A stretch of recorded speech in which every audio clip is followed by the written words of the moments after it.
What's going on, boys and girls? Welcome back for another video. As you can see from the title of this video, today we are installing a P3 cars gauge into my S4.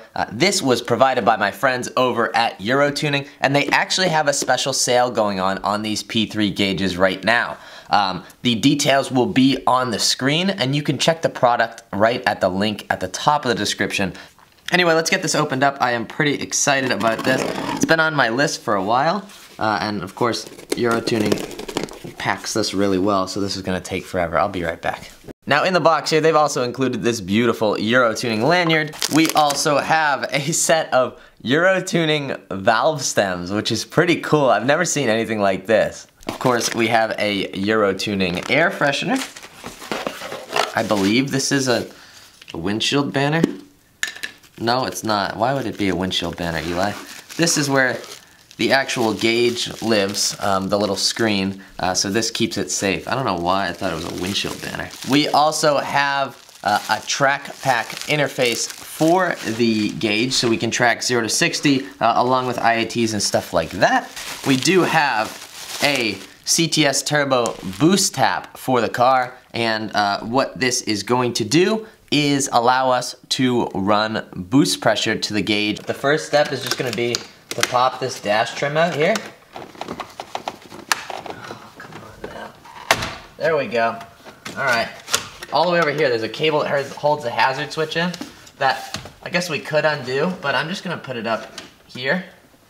And we should have access to our vent here, which is really all that we need. The next step is going to be popping this vent out, and we really don't want to lose any of the clips. I hope I can, yes, there we go. All right. Well, this whole thing's coming out. And I think there's supposed to be a connection somewhere in here. Come on. Oh, don't go down there. No, no, no, no, no. These little guy pieces are super important. They're what hold the vents together and make sure the pieces, well, make sure the vanes kind of move up and down together.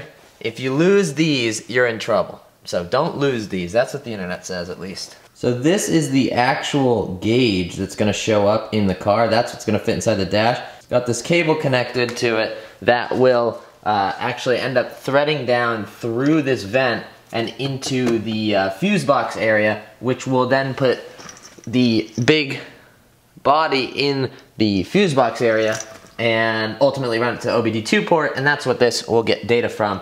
Keep going. Alright, there we go. So now this should pop if we have little tabs on that side and little tabs on this side. Let's go open the fuse box and see if we can find the old wire in there. Alright, so my goal here now is going to be to loosen up this fuse box so I can get this big old thing tucked in back there. I think that means pressing this. Oh, no, it is. That is the button. Okay. And now this thing should just loosen up. These wires, this is actually for auto dimming, and this is analog gauges, of course. And then this is for a analog boost controller, or this is for an analog boost tap. All of this is going to get plugged in a later video. Thanks to my wonderful friend Powen, we actually only have pink zip ties. He gave those to me. So we're gonna be pink zip tying everything. We got some proper boost hose here. Already zip tied that onto the space. And that is actually gonna go right under this elbow right here. As you can see, it's some Torx bits that hold it in. We're gonna take those out. All right, so you may run into this. This thing was a royal pain in the butt to get off because this was sealed so well on the bottom because there's a gasket here.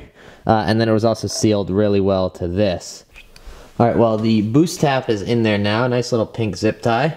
And we are going to now have to run this line into the cabin.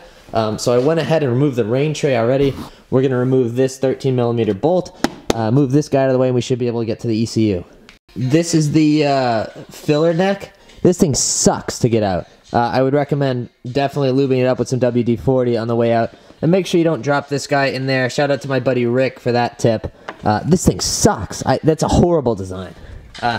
It used to go, little Bruno in the background. It used to go right there. So now we're gonna jump in here. I'm gonna get a copyright strike. Now we're gonna go into this where the ECU is and move that so we can get the line down in there. All right, well, here's how we did it. This has been a process. The ECU is out now. The hose runs from over there, under here, through this like foam stuff, across here, down through that little rubber grommet down there. Come on, focus down there. Down through that rubber grommet down there, under the ECU here, and then down into the cabin. And now that we have everything tucked back up in there, it should be as simple as hooking this guy back in here. Everything's solid here. Hopefully I didn't disconnect anything. I don't think I did. The wiring is all tucked back in there. We should be good to go. AFRs. Coolant temperature. I figured out a few things. First of all, when I go to intake air temp, I have it working now. That's because I had it set on car 1, and if you have a 3.0, it has to be set on car 3. I have it D on P, which means it's permanently dimmed. I'm gonna do that until I wire up the dimmer, but I even don't mind it during the day. Like, I can see it during the day at this setting, so I might just leave it like that. We'll see. All right, so D right now is digital boost read through OBD2 port. I'm gonna set it to boost A, which is analog boost sensor. All right, so I did a little searching online. Now I know how to calibrate. We're gonna hold these buttons, get into the configuration menu. We're gonna go over to calibration, left button. It's gonna say shut off engine.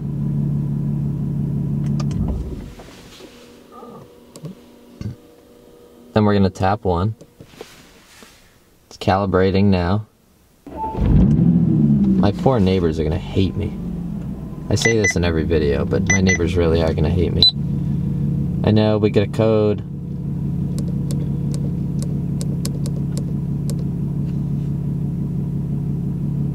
That's accurate, there we go. Alright, well, we're merging onto the highway here, and again, you can't see because I have the steering wheel turned, but I will straighten it out, and let's see what kind of boost this car is making. If I hit it in 3rd gear right here, well, so here we go.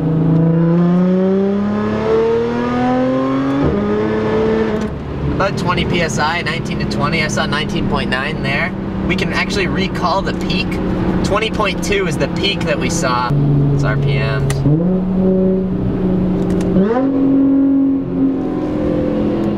Alright, well, there you have it. That is the P3 gauge installed with the analog boost sensor. Super happy with this gauge.